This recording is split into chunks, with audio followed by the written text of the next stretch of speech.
bersembunyi bagimu. Telah kulihat kebaikanmu yang tak pernah habis di hidupku. Ku berjuang sampai akhirnya kau dapati aku. Telah kulihat, telah kulihat kebaikanmu yang tak pernah habis di hidupku. Ku berjuang sampai akhirnya kau dapati aku tetap setia. Kau dapati aku tetap setia. Benar ya Allah Bapa, selidikilah kami, selidikilah hati kami, selidikilah hidup kami. Engkau Maha Tahu, karena Engkau yang menciptakan kami. Siapakah kami di hadapan-Mu? Engkau begitu sangat baik. Kami telah memberikan pujian penyembahan kami. Kami pun telah mengakui dosa kami di hadapan-Mu. Sebentar kami akan mendengarkan kebenaran firman-Mu, dan biarlah kebenaran firman ini menjadi rema di dalam kehidupan kami masing-masing.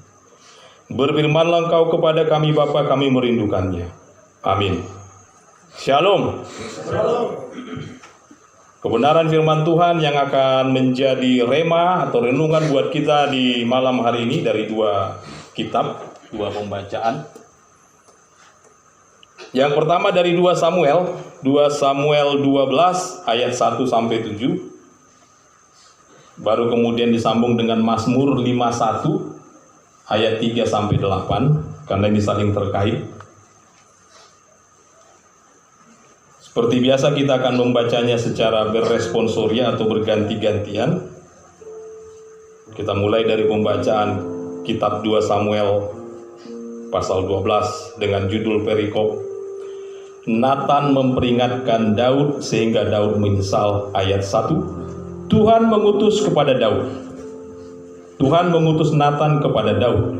Ia datang kepada Daud dan berkata kepadanya, ada 2 orang dalam suatu kota, yang seorang kaya, yang lain miskin. Ayat 2 Bapak Ibu.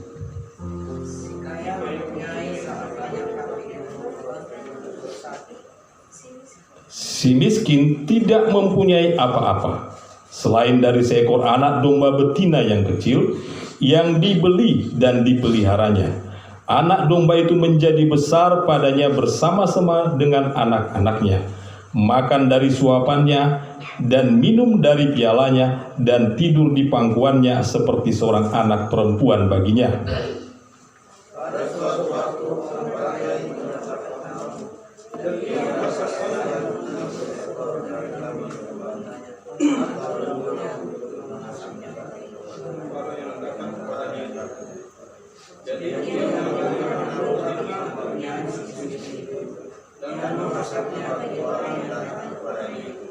lalu Daud menjadi sangat marah karena orang itu, dan ia berkata kepada Nathan, demi Tuhan yang hidup, orang yang melakukan itu harus dihukum mati.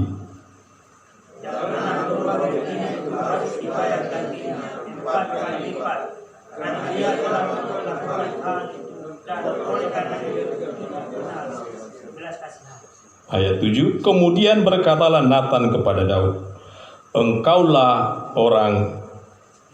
orang itu. Beginilah firman Tuhan Allah Israel, akulah yang mengurapi engkau menjadi raja atas Israel, dan akulah yang melepaskan engkau dari tangan Saul. Kemudian kita beralih ke Mazmur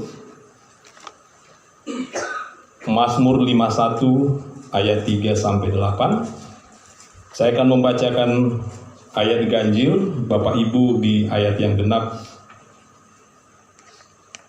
Mazmur 51 dengan judul perikop pengakuan dosa ayat 3. Kasihanilah aku ya Allah menurut kasih setiamu, hapuskanlah pelanggaranku menurut rahmatmu yang besar.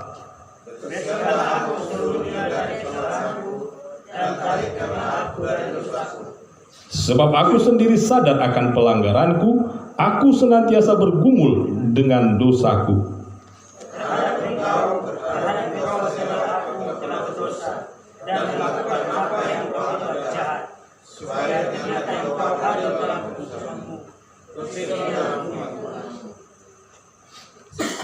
Sesungguhnya dalam kesalahan aku diperanakan, dalam dosa aku dikandung ibuku.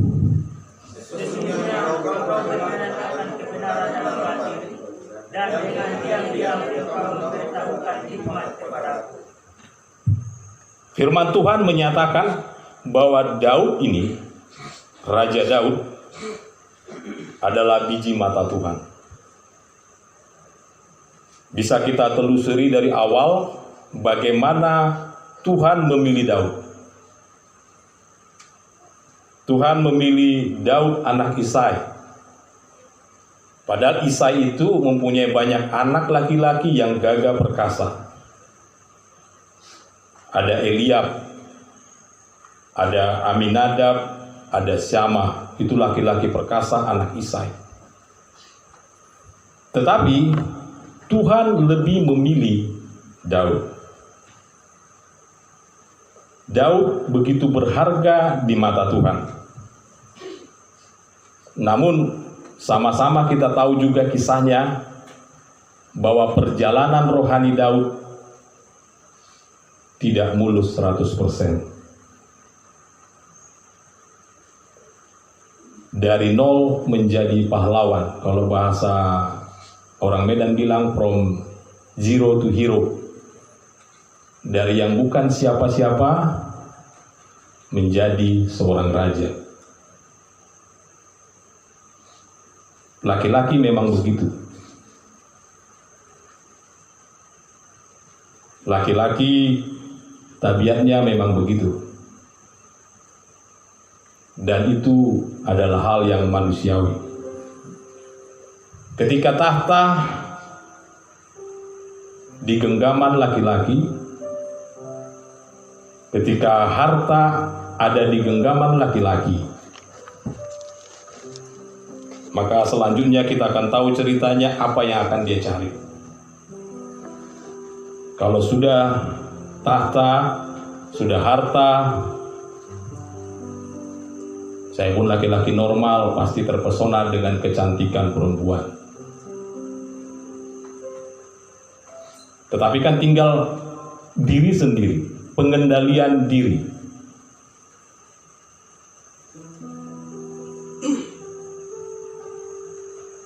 Kita tahu kisahnya bagaimana Daud akhirnya jatuh ke dalam dosa. Kalau zaman sekarang saya pinjam bahasanya perselingkuhan.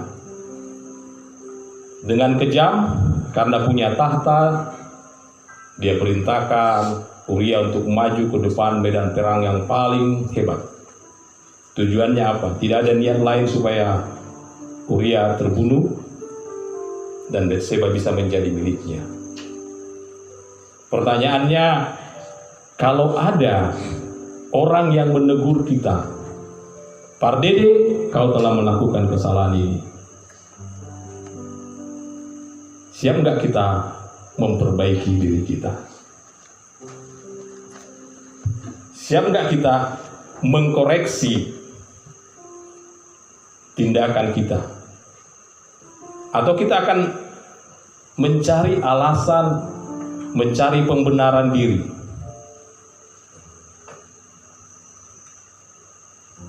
Dia kok yang menggoda saya,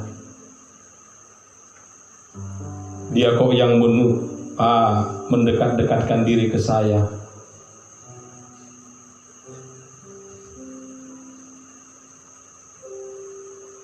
Melalui perumpamaan, Nathan menasehati Daud. Dan puji Tuhan, Daud itu ternyata pintar. Dia memahami perumpamaan contoh yang diberikan Nathan tadi. Ternyata orang kaya tadi adalah dirinya sendiri. Dan kita lihat apa respon Daud. Dia punya tahta loh Bapak Ibu, dia seorang raja. Dia bisa saja membunuh Nathan. Kok apa? Koreksi-koreksi hidup saya. Bisa saja Nathan dibunuhnya. Saya raja ini. Kau mau koreksi saya untuk apa? Tetapi respon Daud cukup baik. Secepat itu Tuhan menegurnya, secepat itu pula ia menyadari kesalahannya dan kembali ke jalurnya Tuhan. Di Mazmur 51 kita lihat, kasihanilah aku ya Allah menurut kasih setiamu. Sebelumnya di ayat 1, Mazmur 51, di ayat 1-nya, untuk pemimpin biduan Mazmur dari Daud ketika Nabi Nathan datang kepadanya setelah ia menghampiri Betsheba. Jadi ini adalah pengakuan dosa Raja Daud setelah dia melakukan dosa. Kasihanilah aku ya Allah menurut kasih setiamu, hapuskanlah pelanggaranku menurut rahmatmu yang besar. Daud menyadari kesalahannya.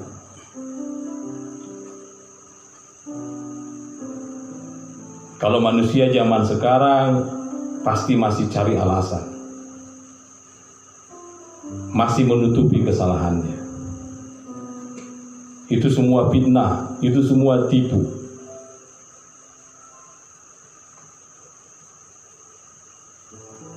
Apakah kita seperti Hawa atau seperti Adam? Adam kan bilang, perempuan yang kau berikan kepadaku. Hawa bilang apa lagi? Ular yang datang kepadaku.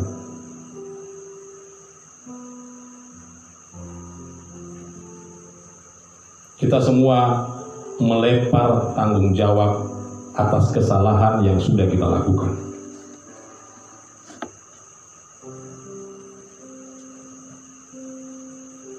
Sangat manusiawi Bapak Ibu. Kita tidak mau terjerat dengan kesalahan yang kita lakukan. Tetapi ini salah. Tindakan yang kita lakukan setelah kita jatuh di dalam dosa, setelah kita melakukan kesalahan yang fatal, akuilah. Akui semua dosa-dosa kita. Minggu ini di beberapa denominasi gereja ini adalah Minggu Sengsara dengan topik pertobatan. Dan saya ambil ini karena berhubungan dengan pertobatan. Tuhan tidak memerlukan alasan apapun. Yang Tuhan butuhkan adalah hati yang hancur dulu, yang mau datang ke hadapannya mengakui semua dosa-dosanya.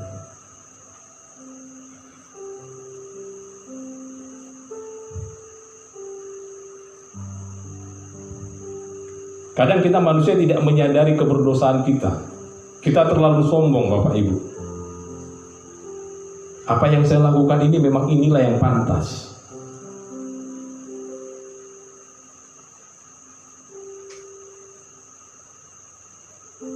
Misalnya saya hajar istri saya, dia tidak turuti saya, ya karena saya yang cari uang. Kan ini pembelaan.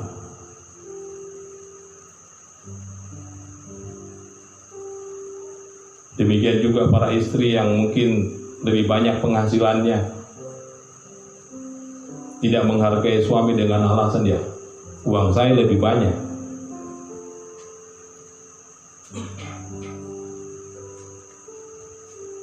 Anak-anak juga mungkin membangkang kepada orang tua gara-gara apa? Bapak Ibu tidak memperhatikan saya. Mulai dari pagi sampai malam tidak pernah ada dengan saya, sehingga saya melakukan ini. Di kota-kota sering begitu, anak belum bangun tidur, ayah ibunya sudah berangkat kerja. Tiba di rumah,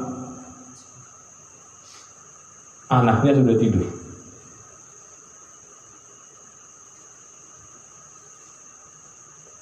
Ketika anak melakukan kesalahan, anak melakukan pembelaan diri. Bapak ibu tidak memperhatikan saya. Bapak ibunya kasih lagi bilang, saya kerja untuk mencukupi kebutuhan. Keributan terjadi tuh. Bagi kita mungkin yang ada di sini, yang jauh dari keluarga, bisakah kita berkomunikasi dengan baik dengan anak-anak kita? Karena perjumpaan kita yang jarang sekali. Ada kerinduan memang bagi anak-anak kita kalau kita bertelepon untuk selalu berkumpul kan? Tetapi kadang karena tuntutan tadi, tuntutan uang, membuat kita harus terpisah. Mari menyikapinya dengan baik Bapak Ibu, apalagi kita yang jauh dari keluarga, agar pertumbuhan anak-anak kita bisa lebih baik lagi. Dalam konsep orang Yahudi, kembali ke perikop ini, bahwa pelanggaran atau kesalahan yang dilakukan seseorang kepada orang lain, seperti yang dilakukan oleh Daud ini, itu adalah dosa penentangan kepada Allah.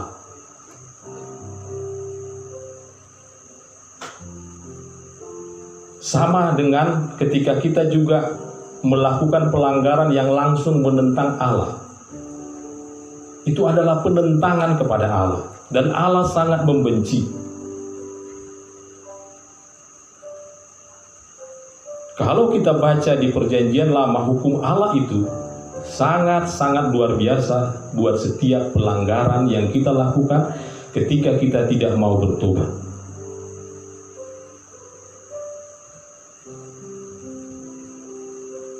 Kita baca kitab-kitab Perjanjian Lama, setiap ketidaktaatan akan mendapatkan hukuman dari Allah. Puji Tuhan, kita sudah hidup di zaman perjanjian baru, di zaman anugerah. Tetapi ada batasnya Bapak Ibu. Sampai kapan Tuhan Yesus menanti kita, menanti pertobatan kita? Ada waktunya. Hidup kita itu garis lurus, tidak bulat. Kita tidak bisa lagi kembali ke awal. Kita garis lurus, berhenti. Sampai kapan? Yesus menunggu pertobatan kita. Bapak Ibu yang tahu kesalahan, dosa yang Bapak Ibu lakukan yang mendukakan hati Tuhan.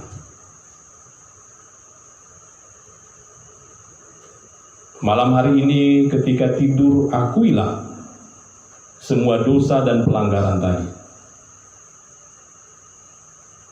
Karena Tuhan lebih membutuhkan pertobatan kita.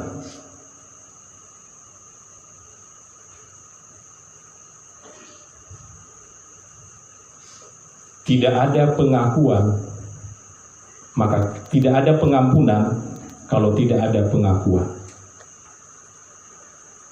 Tuhan tidak akan mengampuni dosa-dosa kita kalau kita tidak melakukan pengakuan.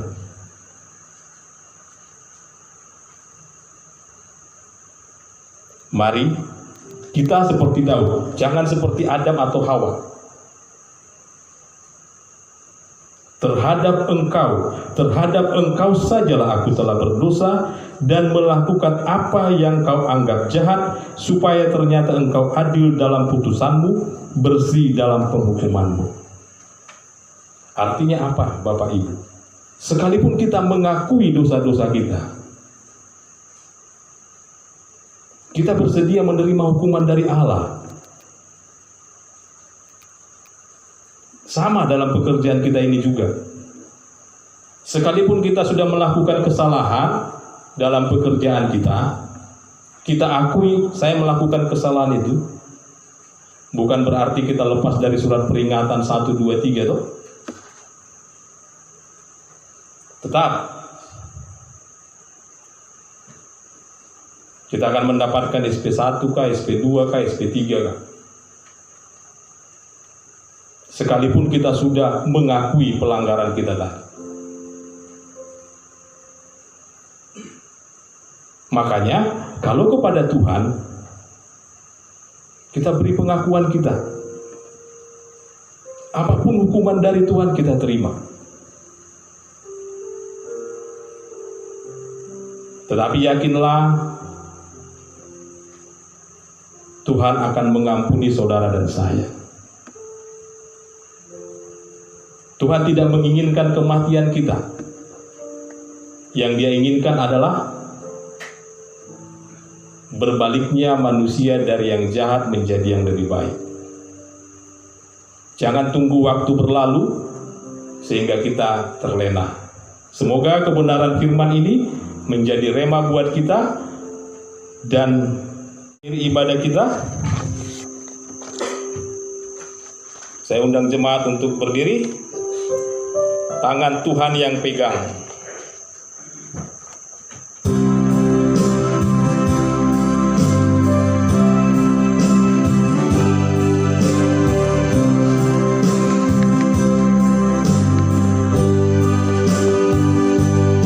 Aku takkan hari esok, namun langkahku tegak, bukan surya ku harapkan, karena surya akan lenyap. Oh tiada ku gelisah akan masa menjelang, ku berjalan serta Yesus, maka hatiku tenang. Banyak hal aku kahani dalam masa menjelang, tapi terang bagiku ini tangan Tuhan yang pegang. Kita ulangi dan kita resapi sekali lagi. Aku takkan hari esok, namun langkahku tegak, bukan surya ku harapkan, karena surya akan lenyap. Oh tiada ku gelisah akan masa menjelang, ku berjalan serta Yesus, maka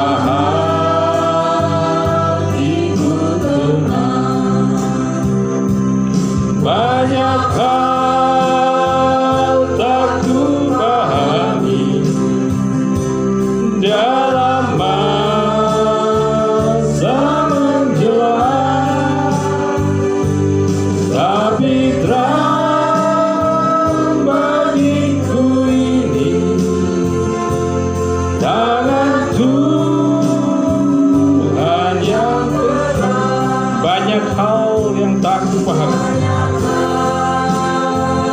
Tak kupahami dalam masa menjelang, tapi terang bagiku ini tangan Tuhan yang pegang.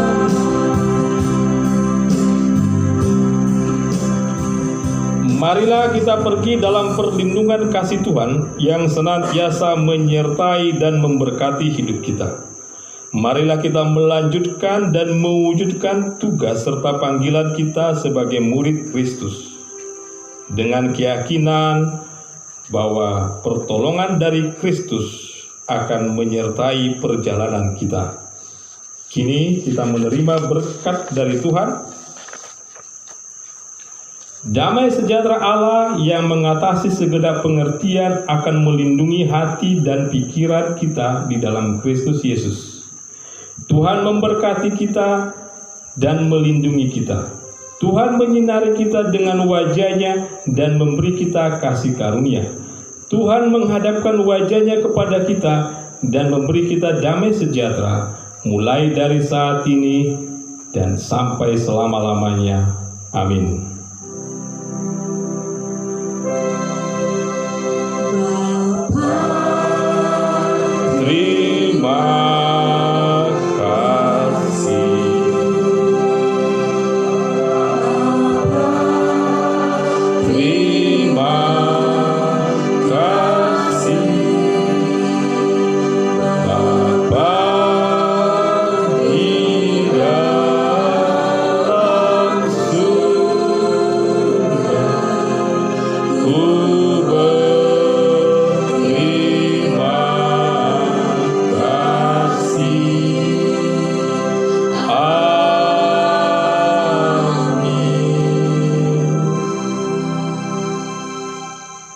Shalom, selamat hari Minggu, ibadah selesai, selanjutnya warta jemaat.